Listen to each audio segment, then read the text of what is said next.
السلام عليكم ورحمة الله وبركاته. الحمد لله رب العالمين وبه نستعين.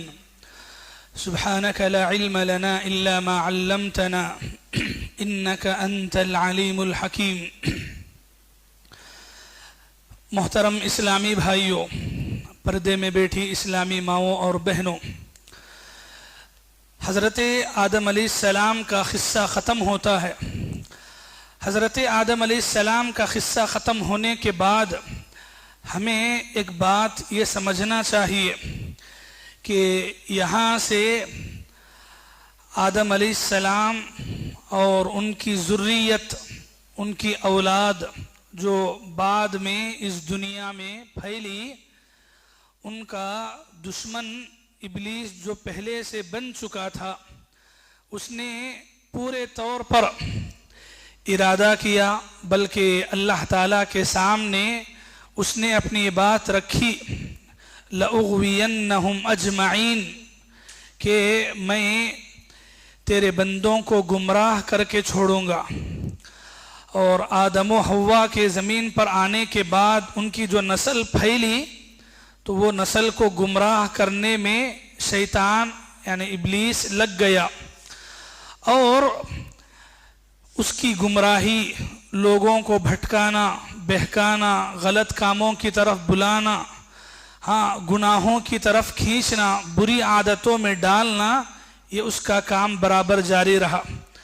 اور جب کبھی ایسی گمراہیاں اور نافرمانیاں کرنے والے زیادہ بڑھتے گئے، اللہ تعالیٰ نے تب نبیوں اور رسولوں کو بھیجا۔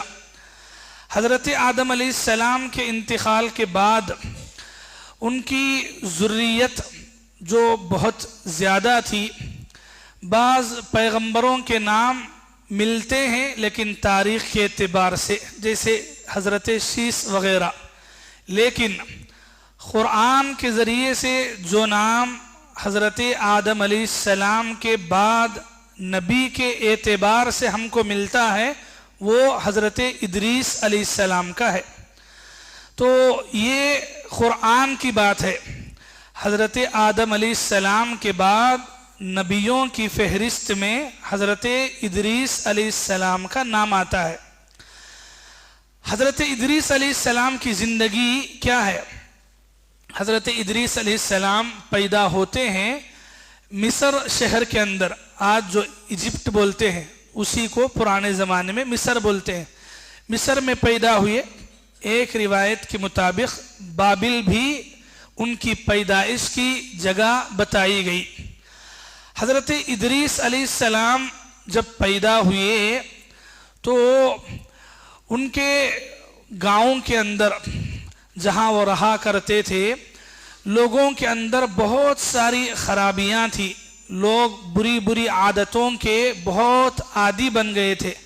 تو اللہ تعالیٰ نے ان کی رہنمائی، ان کی اصلاح کے لیے حضرت ادریس علیہ السلام کو نبی کی ذمہ داری سونپی، اور عین جوانی میں اللہ تعالیٰ نے ان کو نبی بنایا۔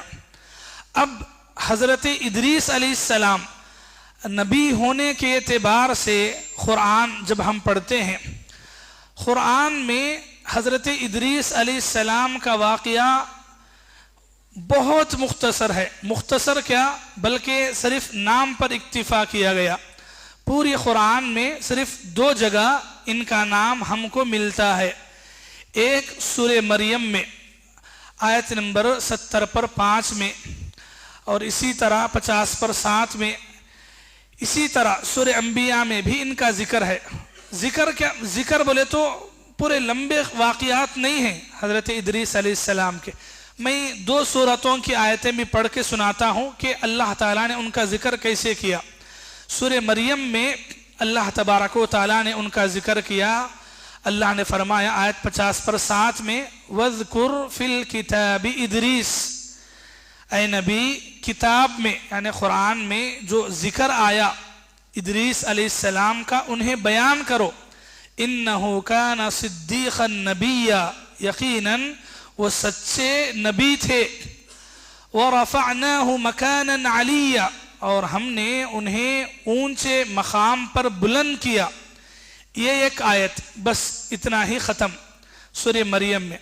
سورہ انبیاء میں اگر آپ پڑھیں گے، سورہ انبیاء کی آیت نمبر 80 پر 5 میں اللہ تعالیٰ نے وہاں فرمایا وَإِسْمَاعِيلَ وَإِدْرِيسَ وَذَا الْكِفْلِ، اور یاد کرو اسماعیل، ادریس، ذو الکفل علیہم السلام، یہ تینوں کے نام لیے گئے۔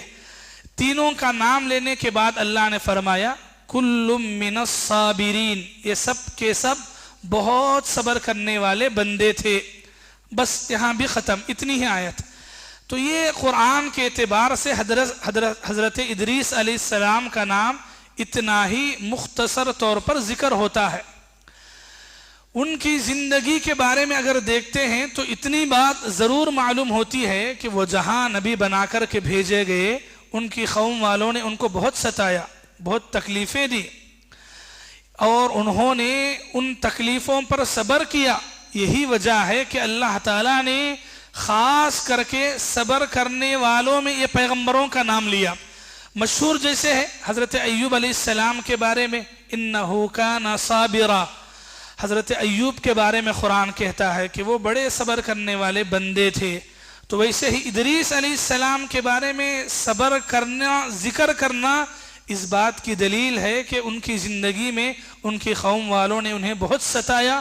کتنا صبر کرے ہوں گے کہ اللہ تعالیٰ نے انہیں صبر کرنے والے پیغمبروں کی فہرست میں ان کا نام شامل کیا۔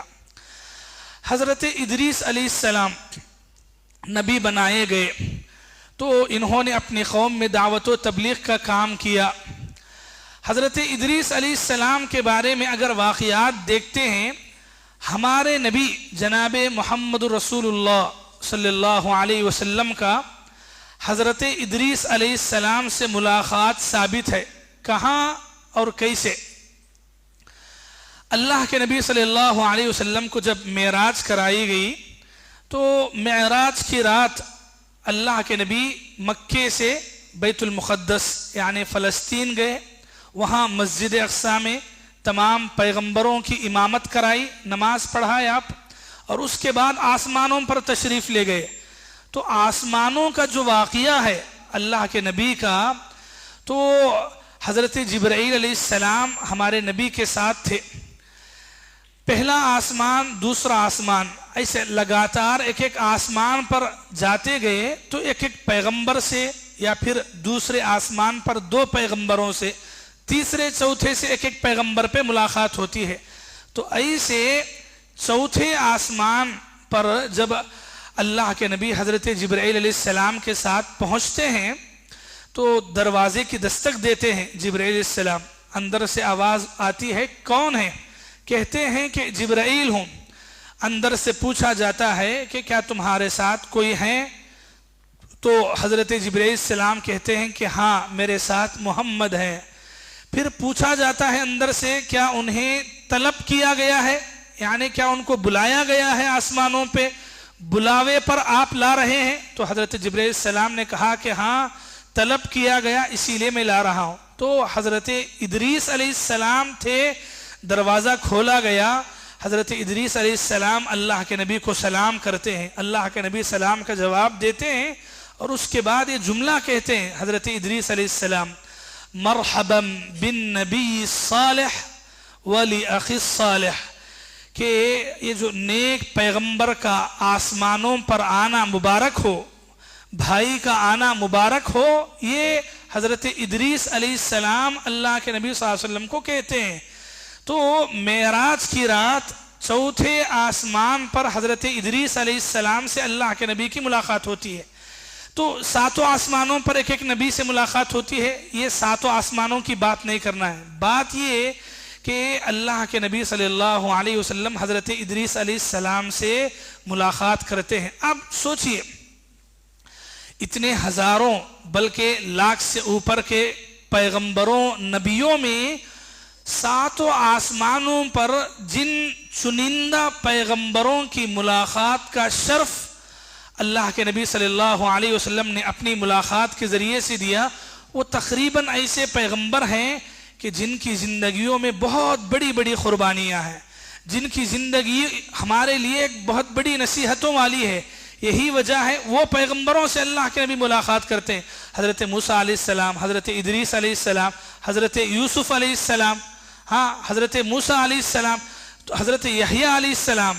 تو ایسے پیغمبر جن کی زندگی اللہ تبارک و تعالیٰ کے راستے میں بہت بڑی قربانیوں کا سبق رکھتی ہے، تو ایسے پیغمبروں کے بیچ میں حضرت ادریس علیہ السلام کا آنا اور ملاقات کرنا آخری نبی سے، یہ ان کے مرتبے کو بتاتا ہے. ورنہ ہمارے ہاں لوگوں میں ان کا نام بھی بہت کم جانا جاتا ہے. بعض مشہور پیغمبر ہیں لوگ جانتے ہیں، لیکن ان کی زندگی کے بارے میں ہم کو یاد رکھنا ہے کہ یہ جو فضیلت اللہ تعالیٰ نے انہیں دی، آخری نبی سے آسمانوں پر ملاقات کا شرف، یہ بہت بڑی بات رہی. شاید یہی وجہ ہے قرآن نے سورہ مریم میں حضرت ادریس علیہ السلام کا ذکر کیا تو یہ بات اللہ تعالیٰ نے ارشاد فرمائی، وَرَفَعْنَاهُ مَكَانًا عَلِيًّا، اور ہم نے انہیں بہت اونچے مقام پر بلند کیا. تو یہ اونچے مقام پر بلند کرنا کیا ہے؟ یہی ساتوں آسمانوں پر انہیں بلند کیا اور اس جگہ پر رکھا گیا، اور اللہ کے نبی صلی اللہ علیہ وسلم نے یہاں ان سے ملاقات بھی کی. حضرت ادریس علیہ السلام چونکہ ان سے پہلے حضرت آدم علیہ السلام کی نسل پوری چلتی ہے، حضرت آدم علیہ السلام کی زندگی میں حضرت ادریس علیہ السلام کی صحبت ثابت ہے. کئی سال تک حضرت ادریس علیہ السلام ایک پیغمبر کے ساتھ رہا کرتے تھے. تاریخ کے اعتبار سے اگر دیکھیں، حضرت آدم علیہ السلام کا جب انتقال ہوا تو اس وقت حضرت ادریس علیہ السلام کی عمر 308 برس تھی. کتنے؟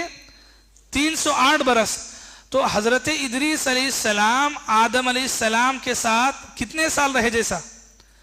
308 برس تک. یہ جو مدت ہے حضرت ادریس علیہ السلام کی، ادھر حضرت آدم علیہ السلام کا انتقال ہوتا ہے اور ادھر ان کی عمر 308 برس کو پہنچتی ہے. یہی وجہ ہے کہ ان کی عمریں اتنی لمبی تھی. ہمیں تعجب ہوگا 308 برس کیسے، ان کی عمریں لمبی تھی بھائی. تو حضرت ادریس علیہ السلام 308 برس کے تھے جب حضرت آدم علیہ السلام کی وفات ہوتی ہے. تو گویا انہوں نے حضرت آدم علیہ السلام کی صحبت کا شرف حاصل کیا اور آپ کے ساتھ رہے. یہی وجہ ہے آدم علیہ السلام کی نسل میں آنے جو بگاڑ آتا گیا. دیکھیے ایک بات آپ یہاں یاد رکھیے، بگاڑ کا مطلب بعض گناہ، بعض خرابیاں تھی، ورنہ شرک ابھی اس امت میں نہیں آیا ہے. ابھی شرک نہیں آیا ہے. بعض خرابیاں، بعض گناہوں کی وجہ سے اللہ تبارک و تعالیٰ نے اصلاح کے لیے پیغمبروں کو بھیجا. پیغمبروں کو بھیجنے کا سب سے بڑا مقصد توحید کی دعوت ہے. بعض لوگ یہ سمجھتے ہیں توحید کی دعوت بولے تو شرک ہوا تو ہی توحید کی دعوت. ایسا نہیں ہے. اگر شرک نہیں ہو رہا ہے تب بھی توحید پر ثابت قدم رہنے کے لیے پیغمبر آ کے دعوت دیتے تھے. اور ادریس علیہ السلام کا مسئلہ ویسے ہی ہے. ادریس علیہ السلام نے لوگوں کو ایک اللہ کی طرف ہی بلایا، لیکن جو اصل گناہ خرابیاں تھے وہ گناہوں سے چھٹکارا دلانے کے لیے ان کی اصلاح کرتے تھے. آگے آپ پڑھیں گے بعض پیغمبروں کے بارے میں کہ اللہ تعالیٰ نے خاص کر کے بعض پیغمبروں کو بعض گناہوں کو ختم کرنے کے لیے بھیجا. جیسے حضرت شعیب علیہ السلام کی زندگی میں آگے سنیں گے کہ شعیب علیہ السلام کی قوم میں ناپ تول میں کمی، ڈنڈی مارنا، اونچ نیچ جو کرنے کا مسئلہ تھا وہ ایک دم اوپر تھا، بہت زیادہ بگاڑ تھا. اللہ تعالیٰ نے خاص کر کے توحید کے ساتھ اس کی دعوت دینے کے لیے بھی، یہ گناہ سے بچانے کے لیے بھی پیغمبروں کو بھیجا. تو ایسا پیغمبروں کو بھیجنا جہاں توحید کی دعوت کے لیے ہوتا تھا، وہیں پر ان کے اندر جو خرابیاں، جو گناہ ہوا کرتے تھے وہ گناہوں کو ختم کرنے کے لیے بھی بھیجا جاتا تھا. حضرت ادریس علیہ السلام کا مسئلہ بھی ویسے ہی ہے. حضرت ادریس علیہ السلام کب تک زندہ رہے؟ روایات مختلف ہیں. تاریخ کے اعتبار سے سب روایتیں مشہور ہیں، تو کسی ایک روایت پر جو ہے اکتفا یا دلیل نہیں کیا جا سکتا. حضرت ادریس علیہ السلام کی زندگی میں ایک بات ہمیں یہ بھی ملتی ہے، تاریخ ابن اسحاق، یہ محمد بن اسحاق اردو میں انہوں نے بہت بڑی ہسٹری کی کتاب لکھی ہے. ان کے مطابق حضرت ادریس علیہ السلام وہ پہلے آدمی ہیں جنہوں نے قلم استعمال کیا. پین، قلم کا استعمال حضرت ادریس علیہ السلام نے کیا. یہ پہلے آدمی ہیں جنہوں نے دنیا میں قلم اور قلم سے لکھنے کا رواج لایا دنیا کے اندر. تو اس اعتبار سے حضرت ادریس علیہ السلام کے نام کو قلم کا موجد، قلم نکالنے والے، قلم سے لکھنے والوں میں حضرت ادریس علیہ السلام کا نام شمار کیا جاتا ہے. یہ چند باتیں ہیں جو قرآن و حدیث میں بتائی گئی. خصوصاً معراج میں حضرت ادریس علیہ السلام کی ملاقات کی جو بات ہے یہ حدیثوں سے ثابت ہے. صحیح بخاری میں بھی حدیث ہے. صحیح بخاری میں حدیث نمبر 3340 پر 2 میں یہ حدیث ہے. صحیح مسلم میں حدیث نمبر 160 پر 3 میں ان کا یہ واقعہ موجود ہے. تو اتنا ہی قرآن کی 2 آیتوں میں اور حدیث میں 2 کتابوں میں، صحیح بخاری صحیح مسلم میں ان کے اس واقعے کی باتیں ملتی ہیں. بقیہ جتنی باتیں مشہور ہیں وہ قابل معتبر نہیں ہیں یا پھر صحیح تاریخی روایات سے ثابت نہیں ہیں، تو اس لیے آپ کے سامنے ذکر نہیں کیا گیا. تو حضرت ادریس علیہ السلام کا واقعہ یا ان کی زندگی اتنی ہی ہے اور اسی پر ہم بھی اپنی بات کو ختم کرتے ہیں. دیکھیے، پیغمبروں کے جو واقعات بیان کیے جا رہے ہیں یا انشاءاللہ کیے جائیں گے، آپ ان کے بارے میں ممکن ہے، ہو سکتا ہے تو سن کے پڑھ کے معلومات کر کے آئیں. آپ 1-2-4 باتیں پڑھ کے آئیں گے، ہم 2-4 باتیں بتائیں گے تو آپ کو بھی سمجھنے میں، سننے میں موقع ملے گا. باتیں پورے طور پہ سمجھ میں آئیں گی اور سننے سمجھنے کے بعد یاد رکھنے کا آسان طریقہ یہ ہے کہ آپ دوسروں کو بتائیں. جیسے آپ سنتے ہیں اپنے گھر میں اپنے اہلیہ کو، ماں باپ کو، بچوں کو واقعات، قصے ہیں اور قصے تو آسانی سے سن لیتے ہیں. اس اعتبار سے قصوں کو یاد رکھا جا سکتا ہے. تو یہ جو مقصد ہے واقعات سے نصیحت اور عبرت لینا، یہ واقعات سے عبرت لیتے ہوئے ان باتوں کو یاد رکھیے. یہ باتیں ہم کو تقریباً زندگی بھر یاد رکھنا ہے، لیکن چونکہ رمضان چل رہا ہے تو رمضان کے اعتبار سے آپ کے لیے یہ بھی ایک ذمہ داری ہے کہ آپ یاد رکھیں بیان کی باتوں کو. اور آخر میں مسابقہ، کچھ سوالات آپ کو کیے جائیں گے، جوابات دینے والوں کو انشاءاللہ انعام سے بھی نوازا جائے گا. انعام کی خاطر نہ صحیح، اپنی زندگی میں پیغمبروں کی باتوں کو سمجھنے، یاد رکھنے اور ان سے نصیحت لینے کے لیے ہمیں ان کی زندگیاں پڑھنا اور سننا چاہیے. دعا ہے رب العالمین سے اللہ تعالی ہم تمام کو پیغمبروں کی زندگیوں سے نصیحت حاصل کرنے کی توفیق عطا فرمائے. آمین ثم آمین. وآخر دعوانا ان الحمد للہ رب العالمین. والسلام علیکم ورحمۃ اللہ وبرکاتہ. سبحان